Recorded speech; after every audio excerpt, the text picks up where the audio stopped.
तो आप सबको बता दें कि ये राइट इशू होता क्या है।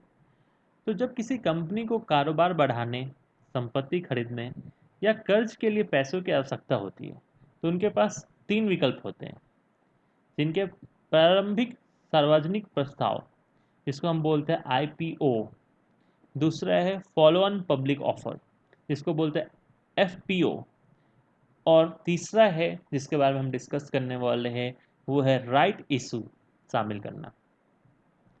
मैं आपको थोड़ा सा आइडिया दे दूं कि आईपीओ क्या होता है। आईपीओ केवल उन कंपनियों के लिए होता है जो स्टॉक एक्सचेंज पर लिस्ट ना हो और पहली बार निवेशक को शेयर बेच रहे हैं। एफपीओ के मामले में पहले से लिस्टेड कंपनी नए शेयर बेचती है। इसका मतलब ये है कि किसी कंपनी ने ऑलरेडी शेयर, उनके पास था 1 लाख शेयर, लेकिन वो अब अपने 20,000 शेयर जो उनके पास है वो भी बेच देगी प्रमोटर्स के। लेकिन राइट इश्यू के मामले में कोई कंपनी नए शेयर को सिर्फ अपने मौजूदा शेयर धारकों को ही बेचती है। इसका मतलब यह है कि एक निश्चित तारीख, जिसे रिकॉर्ड डेट कहा जाता है, पर केवल मौजूदा शेयर धारकों को ही शेयरों को खरीदने का अधिकार होगा। इससे शेयर के बदले जारी किए जाते हैं नए शेयर।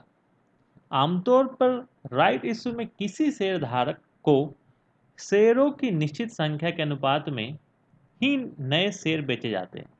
उदाहरण के लिए रिलायंस के राइट इशू में 15 शेयर पर एक शेयर बेचा जाएगा, ऐसा उन्होंने 30 अप्रैल को बोला था। यानी कि रिकॉर्ड डेट पर 150 शेयर जिसके पास थे, उनके पास ऑप्शन हो गए थे 10 नए शेयर खरीदने के। एक बात और कि मौजूदा शेयर धारकों के लिए राइट इशू में शेयर खरीदना जरूरी नहीं है, आप इसे जाने दे सकते हैं, मगर ये किसी कंपनी के सस्ते शेयर खरीदने का मौका होता है।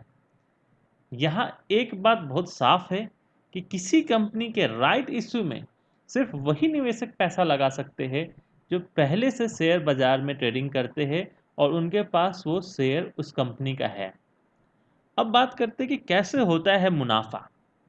कंपनियां अपने राइट्स इशू में मौजूदा मार्केट प्राइस के मुकाबले डिस्काउंट प्राइस पर शेयर बेचती है।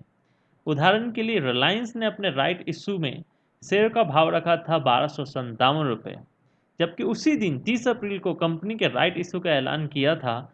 उसी दिन रिलायंस का शेयर हो गया था 1466 रुपये पर बंद हुआ। सेम हम उम्मीद कर रहे हैं कि श्रीराम ट्रांसपोर्ट में भी राइट इशू का ऐलान होते के साथ शेयर का दाम बढ़ेगा। हालांकि राइट इशू की घोषणा के बाद आमतौर पर कंपनियां के शेयर भाव ऊपर जाते हैं, क्योंकि निवेशक शेयर खरीदना चाहते हैं ताकि वो राइट इशू ऑफर का लाभ उठा सकें। ऐसा तब होता है जब निवेशक को लगता है कि इस कंपनी का फ्यूचर शानदार है, जैसा कि रिलायंस के मामले में हुआ था। राइट्स इशू की घोषणा के बाद 30 अप्रैल से रिलायंस के शेयरों की कीमत लगभग 100 रुपये बढ़ी है। कब तक खरीद सकते हैं शेयर?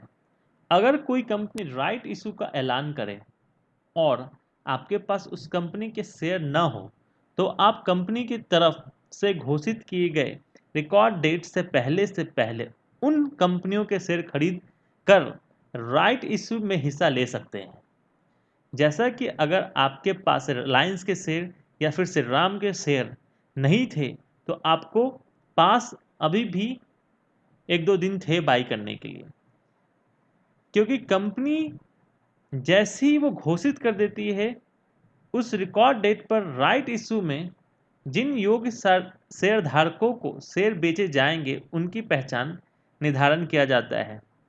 जैसा कि नाम से ही जाहिर है कि यह राइट यानी कि अधिकार इशू है। अगर आपके पास शेयर है तो आप इशू में हिस्सा ले सकते हैं।